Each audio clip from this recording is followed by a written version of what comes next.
안개가 날 가리워 내 믿음 흔들리려 할 때 나 주님께 나아가네. 주님은 산 같아서 여전히 그 자리에 계셔.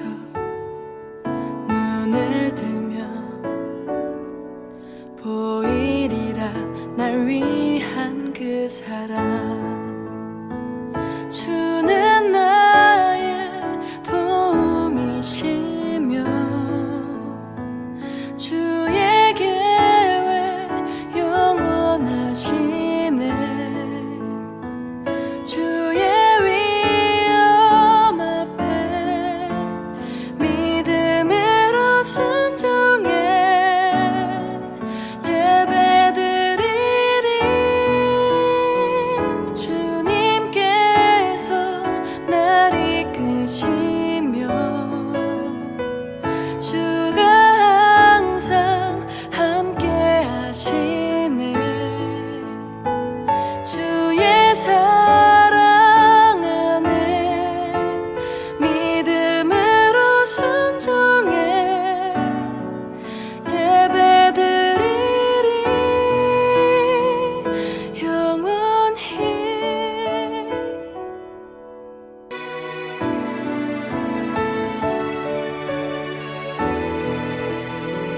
주는 나의 도움이시며 주의 계획 영원하시네. 주의 위엄 앞에 믿음으로 순종해 예배드리리. 주님께서 날 이끄시며 주가 항상 함께 하시네. 주의 사랑 안에 믿음으로 순종해 예배드리리. 주는 나의 도움이시며 주의 계획 영원하시네. 주의 위엄 앞에 믿음으로 순종해 예배드리리. 주님께서 날 이끄시며 주가 항상 함께 하시네. 주의 사랑 안에 믿음으로 순종해 예배드리리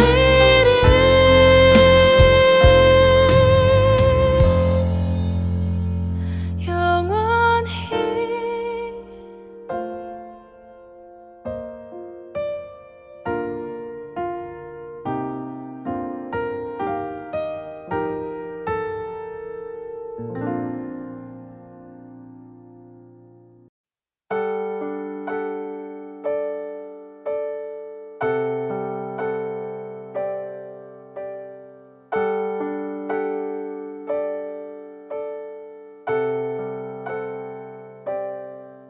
주가 보이신 생명의 길, 나 주님과 함께 상한 마음을 들이며 주님 앞에 나가리.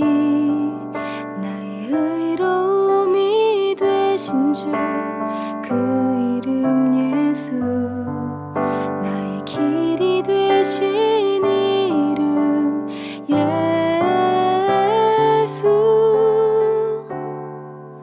나의 길 오직 그가 하시나니 나를 단련하신 후에 내가 정금같이 나오리라.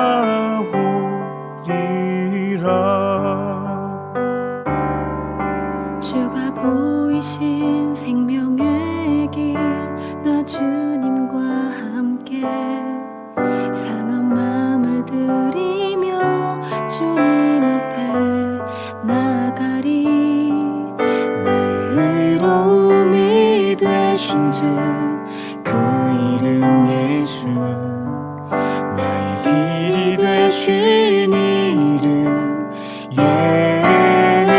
예수.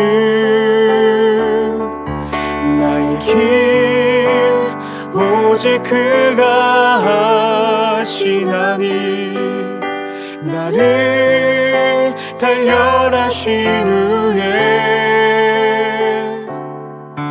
내가 정금같이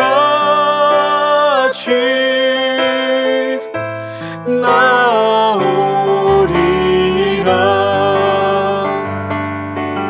나의 길 오직 그가 하시나니 나를 단련하신 후에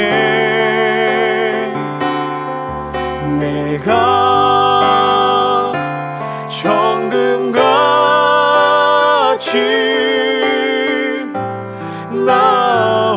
나오리라.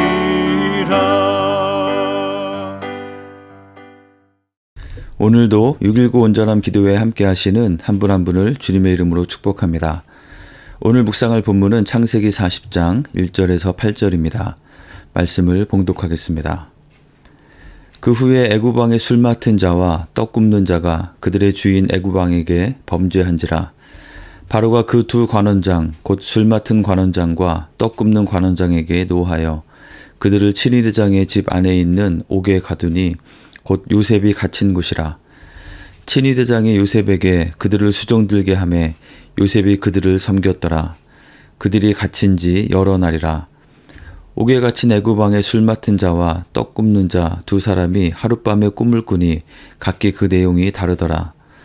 아침에 요셉이 들어가 보니 그들에게 근심의 빛이 있는지라.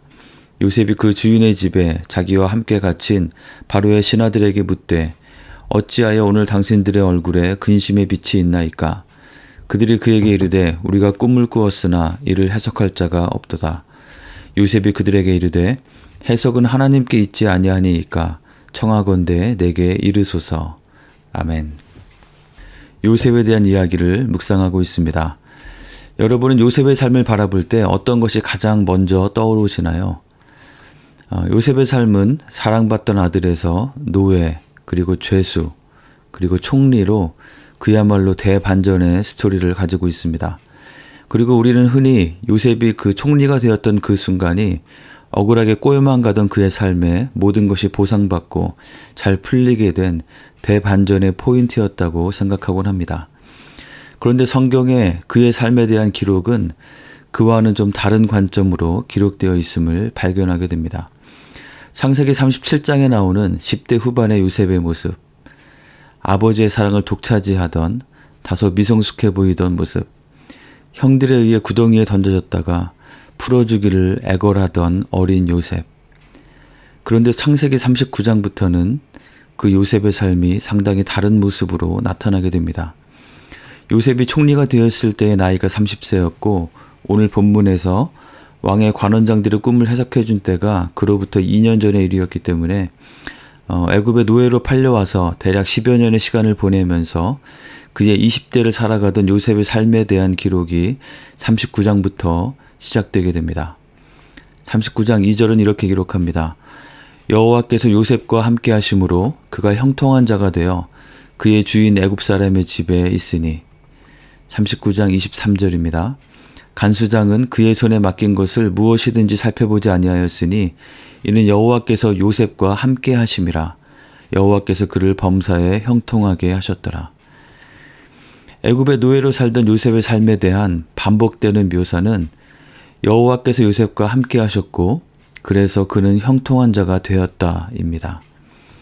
39장에서부터의 요셉의 삶에 대해서 그 이전에는 없던 묘사가 계속해서 등장하고 있는 것입니다. 하나님께서 함께 하셨고 그래서 형통한 자가 되었다. 요셉의 삶을 형통함으로 표현하는 것은 요셉이 애굽의 총리가 되는 41장부터 나오는 것이 아니라 그가 팔려가서 노예 생활을 시작했던, 그리고 억울하게 감옥에 갇혀서 죄수 생활을 하던 39장에서부터 나오고 있다는 것입니다.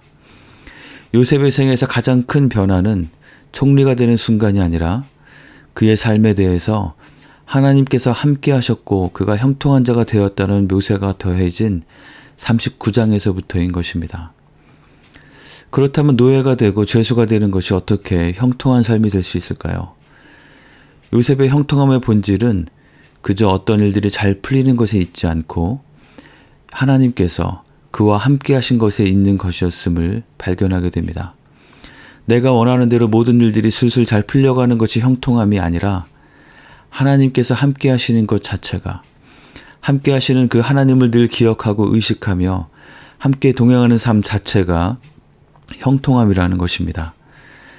채색 옷 입던 사랑받던 아들에서 노예 신세로 전락해버렸음에도 불구하고 요셉이 그에 대한 억울함과 비참함, 자기 연면에 빠져 있거나 그리고 자신을 그렇게 만든 형들에 대한 원망과 분노에 사로잡혀서 그 과거의 상처로 인해서 현재의 삶마저 병들고 망가져버리게 그렇게 하지 않고 자신에게 주어진 삶을 열심히 살아갈 수 있었던 비결은 하나님께서 늘 생생하게 그의 곁에 함께 하심에 있었습니다. 노예로서, 종으로서 살아가면서 겪었을 많은 고생과 역경 가운데에도 그 모든 것들을 잘 감당해내며 비록 노예 신분이었지만 오히려 보디발의 집에서는 온 집안을 관리하고 다스리는, 그리고 감옥에서도 그렇게 영향력을 발휘하는 삶을 살아갈 수 있었던 비결도 늘 함께 하시는 하나님께로부터 공급되는 위로와 격려와 그리고 지혜 때문이었습니다. 아무도 모를 것 같은 은밀한 유혹에 대해서도 예상되는 불이익을 기꺼이 감수하면서도 단호하게 거절하고 떠나는 거룩하고 성결한 삶을 살 수 있었던 비결도 늘 함께 하시는 하나님을 의식하고 경외하는 마음 때문이었습니다. 하나님께서 함께 하심, 바로 이것이 형통함의 본질이고 요셉의 삶에서 가장 중요한 것이 된 것입니다. 요셉의 삶을 한마디로 요약해야 한다면 그것은 애굽의 총리 타이틀이 아니라 바로 이 하나님의 함께 하심인 것입니다. 하나님께서 요셉과 함께 하시고 또 요셉이 그 하나님을 늘 의식하고 늘 함께 동행하였기에 그의 삶의 상황이 형제로부터 버림을 받고 인신매매를 당해서 노예로 살고 있는 생활이든, 노예였지만 좀 인정을 받고 자리를 잡아가려고 하던 무렵에 너무나 황당하고 억울하게 누명을 쓰고 급기야 감옥에 갇혀버린 죄수의 생활이든, 그리고 나중에 총리가 되어서든 모두 동일하게 요셉에게는 형통한 삶이었던 것입니다. 설령 그가 총리가 되지 못했다 하였더라도, 요셉의 이야기가 창세기 40장에서 그냥 끝났다 하더라도 하나님과 늘 함께하는 삶을 살았던 요셉의 삶은 39장부터 충분히 부족함 없이 형통한 삶이었던 것입니다. 사랑하는 성도 여러분, 여러분 모두의 삶에 이러한 형통함이 있으시기를 축원합니다. 여러분의 자녀들에게도 이러한 형통함이 있기를 기도하며 양육하는 여러분들이 되시기를 바랍니다. 아무리 한 나라의 총리가 되고 심지어 왕이 된다 해도 하나님과 함께함이 없으면 아무 소용이 없는 것입니다. 좋은 학교, 좋은 직장, 비즈니스의 대성공, 높은 직위에 오르고 많은 재물을 얻는 것, 물론 좋은 것이지만 그 모든 것을 다 얻어도 하나님과 함께함이 없으면 그것은 결코 형통함이 아닌 것입니다. 총리의 포커스를 두지 말고 하나님의 함께하심, 함께하시는 그 하나님을 늘 의식하고 그 앞에서, 그 곁에서 함께 살아가는 진정한 형통한 삶을 구하며 그것을 누리며 살아가는 우리 모두가 되기를 간절히 축원합니다. 그렇다면 요셉의 삶에 이러한 역경, 노예와 죄수로 사는 시간은 왜 주어진 것일까요? 만약 지금 우리의 삶이 그렇게 느껴진다면 우리는 그것을 어떻게 받아들이고 또 어떻게 살아가야 할까요? 요셉의 삶을 통해서 두 가지 중요한 교훈을 배우게 됩니다. 첫째는 그는 어떠한 상황에서든 주변에 있는 사람들에게 유익을 끼치며 자신에게 주어진 삶을 성실하게, 자신에게 주어진 역할을 마음을 다해서 행했다는 것입니다. 자기 연민과 신세 한탄에 빠질 수 있는 상황이었지만 하나님과 생생하게 동행했던 요셉은 그러한 감정들을 하나님께 나아가서 쏟아놓고 해소하고 위로를 얻었고 어제 일의 부정적인 영역에서 자유함을 얻고 새롭게 주어진 오늘을 새로운 마음으로 살아갈 수 있었습니다. 그는 특히 초점을 자기 자신에게 두지 않고 주변에 있는 사람들을 섬기며 그들의 필요를 채우고 유익하게 하는 데에 두었습니다. 감옥에서도 간수장의 인정을 받아서 다른 죄수들을 관리하고 돌아보는 일을 맡았는데 특히 오늘 본문에 나오는 두 관원장에 대해서는 아침에 그들의 얼굴을만 보고도 그들의 마음에 근심이 있음을 알아볼 수 있을 정도로 그 일에 마음을 다해서 임했습니다. 그러한 자세는 요셉으로 하여금 자신과 함께 하시는 하나님께서 그들의 꿈을 해석하여 근심을 해결해 주실 수 있다는 것을 증거할 수 있는 기회를 얻게 하였습니다. 우리의 삶에 억울함과 답답함이 있다 하여도 나 자신에게 초점을 맞추며 그러한 감정에 사로잡혀서 매일매일 새로운 선물로 허락해 주시는 오늘이라는 소중한 시간을 망가뜨리며 살지 말고 요셉처럼 내 주변을 돌아보며 나를 통해서 하나님의 은혜가 전달되어야 할, 하나님의 문제 해결이 전해져야 할 사람이 또는 그 일이 무엇인지를 돌아보며 섬기기를 힘쓰는 삶을 살아가야 하겠습니다. 그것을 통해서 오늘도 나와 함께 하시는 그 하나님을 전하며 증거하는 삶을 살 수 있는 것입니다. 그러할 때 우리의 삶은 어떤 상황 가운데도 그 어떤 것도 우리를 올가매지 못하고 함께 하시는 하나님으로 말미암은 선한 영향력을 발휘하며 살 수 있는 복된 삶이, 진정으로 형통한 삶이 될 것입니다. 또 한 가지 기억할 것은 그러한 모든 이해할 수 없는 역경과 어려움을 하나님께서는 하나님의 더 크신 목적과 뜻을 위해서 선하게 바꾸어 사용하실 수 있다는 것입니다. 요셉이 노예로 팔려가서 살면서 일을 배우기 시작해서 집안을 다스리게 된 곳은 바로 친위대장의 집이었습니다. 요셉은 그 큰 집에서의 종생활을 통해서 집안 관리와 또 인사 관리, 금전 관리 등에 대해서 실무를 배울 수 있었을 것입니다. 또 그가 억울하게 갇혔던 감옥은 왕의 죄수를 가두는 곳이었는데 그것은 그의 주인이 친위대장이었기 때문에 그가 그곳에 갇히게 된 것이었습니다. 그리고 그곳에서 그는 다양한 정치인들을 만났는데 그 중에는 오늘 본문에 나오는 왕의 술 맡은 관원장과 떡 굽는 관원장이 있었습니다. 술과 떡을 담당한다고 하니 별거 아닌 것으로 생각할 수도 있지만 사실 이 위치는 매우 고위직에 해당하는 것이었습니다. 언제든 왕에 대한 독살의 위험이 있기 때문에 왕이 먹는 술과 음식은 왕이 가장 신뢰할 수 있는 사람에게 맡겨졌고 그들은 종종 왕과 독대하여서 이런저런 이야기도 나눌 수 있는 그런 위치에 있는 사람들이었습니다. 왕을 지금의 대통령에 비유해 본다면 이들은 비서실장급이 되는 사람들이었습니다. 그들이 무언가 잘못을 저질러서 감옥에 갇혔을 때 요셉이 그들을 섬기며 함께 하게 되었습니다. 여러 날 동안 감옥에 함께 있으면서 그들은 무엇을 했을까요? 많은 이야기들을 나누었을 것이고 아마도 요셉은 그들로부터 이 애굽의 정치적인 상황과 이슈들에 대해서 그들이 겪었던 경험들에 대해서 들었을 것입니다. 그리고 그 시간은 요셉으로 하여금 큰 대국 애굽에 대한 정치에 대해서 배울 수 있는 시간이 되었을 것입니다. 나중에 요셉이 왕의 꿈을 해석하고 총리가 되었을 때 그는 애굽의 어느 누구 못지않게 그 총리직을 잘 감당할 수 있는 기본 소양을 갖추고 있는 사람이었을 것입니다. 아무런 준비가 되어 있지 않은 상태에서 그저 낙하산으로 애굽의 총리가 되었다면 그는 그 직분을 제대로 감당할 수 없어서 나라와 백성들에게 큰 민폐를 끼치는 존재가 되었을 것이고 무엇보다 그 자신 스스로 괴로운 나날을 보냈을 것입니다. 하나님께서는 하나님의 때에 요셉을 총리로 세우시기 위해서 이러한 역경의 시간들을 오히려 그를 준비시키시고 훈련시키시는 시간으로 사용하신 것입니다. 물론 그렇다고 해서 형들이 요셉을 팔아버린 것이나 보디발 아내의 모함이 결코 조금도 정당화될 수는 없습니다.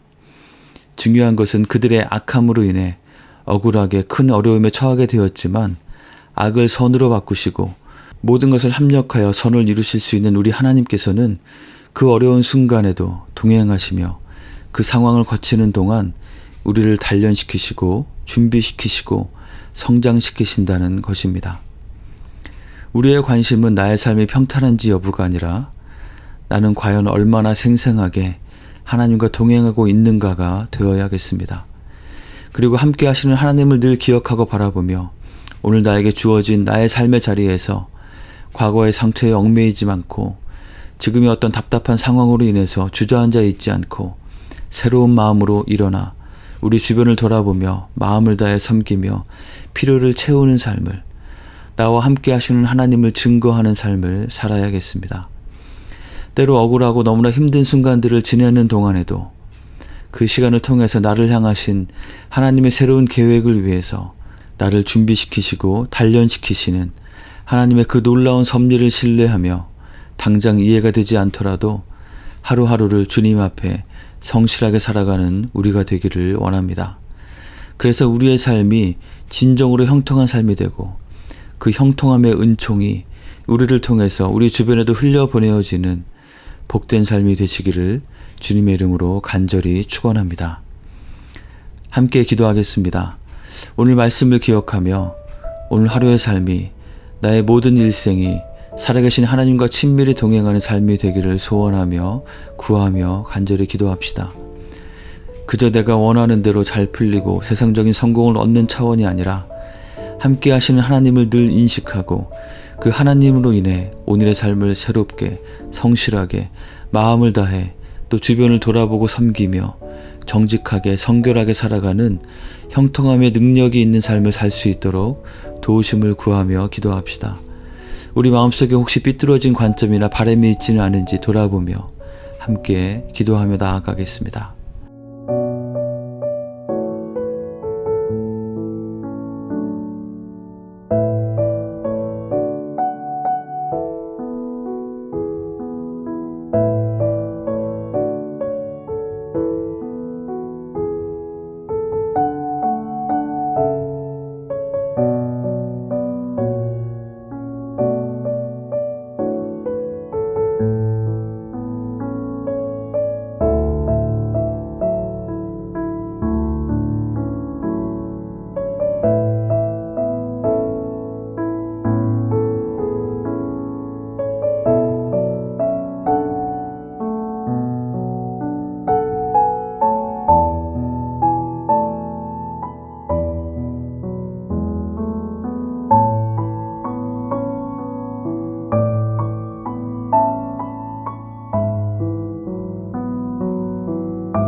세계와 열방을 위해서 기도합시다.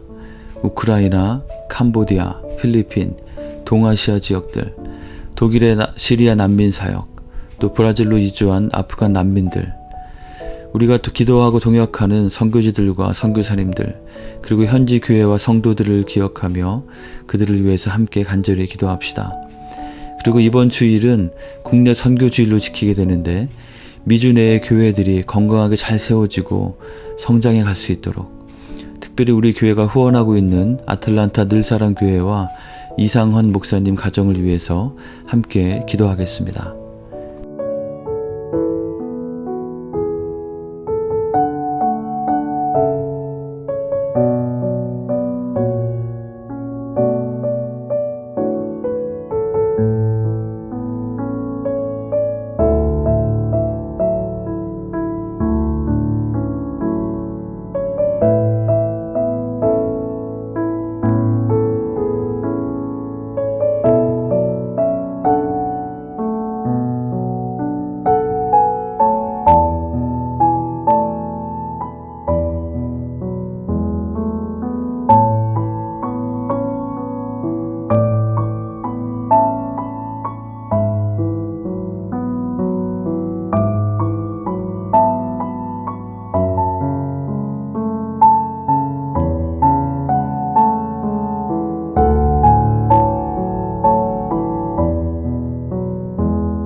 마지막으로 우리 교회 공동체를 위해서 기도하겠습니다. V24 차세대 미션센터 건립을 위한 성도총회가 11월 첫 주에 있게 되는데 온 교우들이 한마음으로 하나님의 뜻을 발견하고 인도함을 얻는 시간이 될 수 있도록 기도합시다. 그리고 2022년 사역의 후반부에 접어들면서 내년도 사역을 준비하는 시기를 맞고 있습니다. 맡은 분들이 끝까지 마음을 다해서 충성하게 하시고 또 내년도 각 사역팀을 섬길 일꾼들이 잘 세워질 수 있도록 기도하겠습니다. 연약함 가운데 있는 분들, 우리 항암 치료 중이신 최동갑 원로 목사님과 또 질병으로 인해 고통받고 있는 교우들의 치유와 회복을 위해서, 그리고 함께 간호하는 가족들에게 주님께서 새로운 힘을 공급해 주시도록 함께 구하며 간절히 기도하겠습니다.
이 시간 주님 가르쳐 주신 기도를 같이 드리겠습니다.